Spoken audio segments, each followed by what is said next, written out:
దళితులు స్థానికంగా దళితులు లేకనే ఎన్ఆర్ఐ దళితులను పెట్టుకున్నారా? మీకు దళితుల మీద ఎంత ప్రేమ ఉంటే వరంగల్ జిల్లాలో వరంగల్ పార్లమెంటు 7 సెగ్మెంట్స్లో ఒక్క దళితులు లేడా బీజేపీ? స్థానికంగా ఇవ్వకుండా ఇతర పార్టీ వాళ్ళు ఇతర మన ఎన్ఆర్ఐని తెచ్చుకున్న పరిస్థితిలో బీజేపీ పార్టీకి ఉన్నది. అదేవిధంగా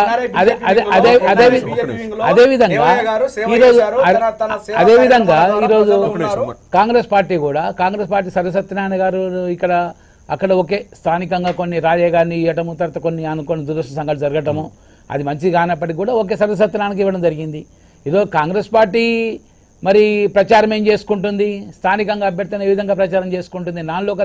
ఇద్దరు నాన్ లోకల్ అభ్యర్థులను పెట్టిన పార్టీలు వీళ్ళు స్థానికంగా ఎవరు దళితులు లేనట్టు మరి దొరకనట్టు అంటే ప్రతిపక్ష పార్టీలుగా ఖచ్చితంగా ఉండాలి, ఎగ్జిస్టెన్స్ కొరకు ఉండాలి కనుక ఈరోజు వాళ్ళు పోటీలో ఉన్నారు.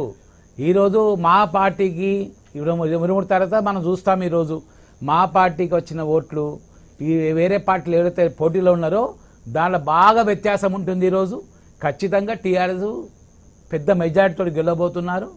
ఎన్నికల మేనిఫెస్టోలో చెప్పిన అంశాలే కాకుండా ఎన్నికల మేనిఫెస్టో చెప్పని అంశాలు కూడా ఈరోజు ఇంప్లిమెంట్ చేసిన ప్రభుత్వం టీఆర్ఎస్ ప్రభుత్వం ఈరోజు. కనుక ఈరోజు మేము ఏ అయితే విమర్శలు వచ్చినాయో ఆ విమర్శలు సద్విమర్శలుగా చేసుకుంటాం. ఇంకా ప్రభుత్వానికి అవకాశం ఉన్నది, సంవత్సరం అయింది, ఇంకా ఇప్పుడే గవర్నమెంట్ ఓట్లేదు. బీహార్లో ఈరోజు మేము కాంగ్రెస్ పార్టీ పరంగా మేము గెలిచినాము మరి ఈరోజు అని చెప్పి అక్కడ గెలుపు కాంగ్రెస్ పార్టీకి ఆర్జేడీ జేడీయూ సపోర్ట్ తోటి గెలవడం జరిగింది. ఇండివిజువల్గా కాంగ్రెస్ పార్టీకి వ్యక్తిగత సీట్లు వెళ్ళినప్పటికీ కూడా మరి అక్కడ ఉమ్మడి కూటమి నితీష్ అడ్మినిస్ట్రేషన్ చూసే స్థానికంగా నాయకత్వం పటిష్టం చూసే ఈరోజు గెలిచడం జరిగింది. అదేవిధంగా ఇక్కడ ముఖ్యమంత్రి గారి కార్యక్రమాలు కానీ టీఆర్ఎస్ ప్రభుత్వం చేసిన కార్యక్రమాలు స్థానిక నాయకత్వాన్ని గెలిపించడం జరుగుతుంది ఈరోజు. ఓకే, మల్లిరావు గారికి అవకాశం ఇద్దాం. మల్లిరావు గారు వింటున్నారు, వేణుగోపాల్చారి గారు చెప్పింది కేసీఆర్ పాలనను చూసి ఈరోజు వరంగల్లో ఓట్లేసే పరిస్థితి ఉంది. గతంలో కంటే ఎక్కువ మెజారిటీ తెచ్చుకునే ప్రయత్నం చేస్తుంది టీఆర్ఎస్ అని చెప్పి మా అభ్యర్థులు స్థానికత మీద గురించి మాట్లాడేటటువంటి నైతిక హక్కు టీఆర్ఎస్ పార్టీకి లేదని చెప్తున్నాను. ఎందుకు లేదని చెప్తున్నానంటే టీఆర్ఎస్ పార్టీయే దారి చూపించింది ఆ రకంగా. నిన్న మొన్నటి వరకు మహబూబ్నగర్ జిల్లా అక్కడి నుంచే నేను అదే మహబూబ్నగర్ పార్లమెంట్లో ఎమ్మెల్యేగా కూడా చేశాను. జడ్చెల్ల నుంచి ఎక్స్ఎమ్మెల్యేగా అక్కడే ఉన్నాను. అక్కడ ఎంపీగా పోటీ చేశారు. ఆయన ఎక్కడి నుంచి వచ్చారు? మెదక్ డిస్ట్రిక్ట్ నుంచి వచ్చారు. ఓకే, ఈయన అంతకుముందు ఎక్కడికి పోయి చేశారు? కరీంనగర్ జిల్లా కూడా మా మెదక్ జిల్లాలో ఉందా? అది స్థానికత, అది కూడా. కానీ తర్వాత వినోద్ గారు అని ఇప్పుడు వరంగల్లో ఎంపీగా ఉన్నటువంటి ఎంపీ గారు ఇప్పుడు ఎక్కడి నుంచి గెలిచారు? పక్క జిల్లా అయినటువంటి కరీంనగర్ నుంచి ఎంపీగా గెలిచాడు. ఇది ఎంపీలకు సంబంధించి మాత్రమే చెప్తున్నాను. ఇంకా ఎమ్మెల్యేలకు చెప్పాలంటే కేటీఆర్ గారు హరీష్ గారు ఎక్కడ పోయి గెలిచారో అది కూడా మీరు తీసుకోండి. ఇవన్నీ మీ అహంభావానికి మీ దృక్పథానికి ఒక ఉదాహరణగా తీసుకోవాలి. ఇవాళ మీరు మాత్రం వేరే దగ్గర పోటీ చేస్తేనేమో అది వ్యవస్థలో మంచిది. వేరే దళితుడు ఎక్కడో హైదరాబాద్లో పనిచేసి అక్కడికి వచ్చినటువంటి మండల స్థాయి నుంచి గ్రామ స్థాయి నుంచి అసెంబ్లీ స్థాయి నుంచి పార్లమెంటు స్థాయి నుంచి అనేక మీటింగులు పెట్టినప్పుడు మేము మా షార్ట్ లిస్ట్లో వచ్చినప్పుడు ముందు రాజయ్య గారు వచ్చాడు, తర్వాత సర్వే సత్యనారాయణ గారు వచ్చారు. ఆయన ప్రత్యేక పరిస్థితుల్లో ఆయన టికెట్ తీసేయడం జరిగిన సందర్భంలో సర్వే సత్యనారాయణ గారికి ఇచ్చాం. సర్వే సత్యనారాయణ గారికి అది రిజర్వేషన్ సీటు.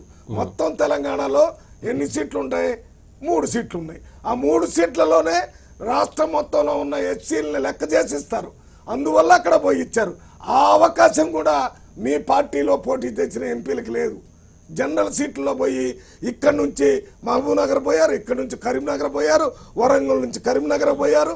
మీ కళ్ళ ముందు కనపడేటటువంటి వాస్తవాన్ని ప్రజల ముందు మీరు ఇష్టం వచ్చినట్టు అధికారం ఉంది కదా అని దళితులు ఏమి చెప్పలేరని, వాళ్ళని ఏదన్నా పడతారని, మేము ముఖ్యమంత్రిగా చేస్తారని, చేయాల్సిన అవసరం లేదని, మీరే ముఖ్యమంత్రి అయినా వాళ్ళు ఏమి చేయలేదని ఒక దళిత ముఖ్యమంత్రిని ఊరికనే హాస్పిటల్ దగ్గర అక్కడ ఇక్కడ అడ్మినిస్ట్రేషన్ చేస్తూ రేపు ముఖ్యమంత్రికి పోటీ అవుతాడని అతను ఇంకా ఉప ముఖ్యమంత్రిగా తిరుగుతూనే ఉన్నాడు. ఆయనకి తెలియదు 1:30కు 2 ఇంకో ఉప ముఖ్యమంత్రిని ప్రమాణ స్వీకారం చేస్తారంటే అప్పుడు ఇంటికి పోయి పడుకొని అతను పోయి హాస్పిటల్లో చేరాడు. మీరేదైనా అతనితో చెప్పి ఆయన తప్పు చేస్తే రిజైన్ చేయించాలా? ఆయన ఏమైనా కరప్షన్ చేసిండా? అది లేదు. దాని మీద కమిటీ వేశారా? అది లేదు. దాని రిపోర్ట్ ఉందా? ఏమీ లేదు. ఎందువల్ల చేశారంటే ఆయన ఒక గట్టి డాక్టర్గా చదివాడు, తెలంగాణ కోసం కాంగ్రెస్ పార్టీని వదిలి ఆ రోజు టీఆర్ఎస్లో చేరాడు. గెలిచిన దగ్గర ఒక్కరోజు కూడా ఊరుకోకుండా అసెంబ్లీలో మన ప్రైమరీ హెల్త్ సెంటర్ దగ్గర నుంచి నిజాం ఇన్స్టిట్యూట్ దాకా అన్ని హాస్పిటల్లో తిరిగారు. ఇప్పుడు ఎవరైనా మంత్రులు ఎక్కువగా ప్రజలకు జవాబుదారీగా పనిచేసి